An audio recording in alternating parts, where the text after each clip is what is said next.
In preparation for the trial of Derek Chauvin, the city of Minneapolis and the surrounding county has spent upwards of $1 million on fencing, barricades, and barbed wire. Some in our communities may find some of the environmental structures that they see, barricades and barriers and fences, perhaps a little bit daunting. But for some in Minneapolis, the fencing feels less like a precaution and more like an indictment of the city's residents. What do you think this says to the community more broadly?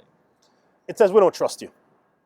We don't trust you to gather together as a community and to express your grief and frustration. Andrew Gordon works with the Legal Rights Center in Minneapolis, giving free legal representation to community members. No justice, no peace. For the past several years, he's represented protesters in Minneapolis in the aftermath of controversial police killings. You were here for Jamar Clark, you were here for Philando Castile, and obviously George Floyd. Did those separate incidents build into what we saw this past summer? You had folks who were on the streets on principle. You also had black protesters who could easily put themselves in the shoes of a George Floyd or of someone like Philando Castile or someone like Jamar Clark. And for them, the act of protest was an act of processing. And not just to process it, but to do so in a shared collective venue, right? I'm not alone in feeling this grief. Here are all the people who may not know me who also share in that. The city would say, I would imagine, that we lost a precinct. There were bad actors who came out every night and caused the havoc. This is not for peaceful protesters. What would be your response to that argument from the city? You can protect property, and property should be protected.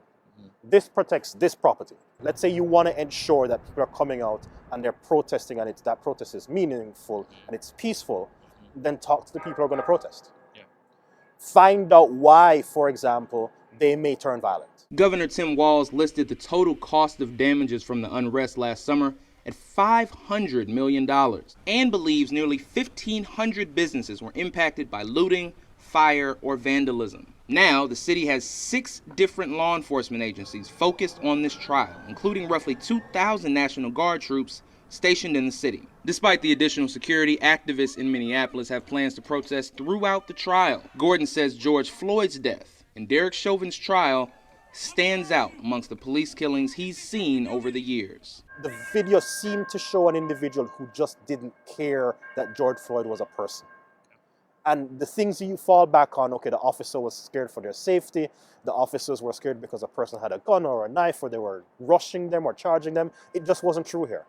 And so because you couldn't fall back on a narrative and you doubled down on the callousness, I think that's why you saw the response you did. Jamal Andrus, Newsy, Minneapolis.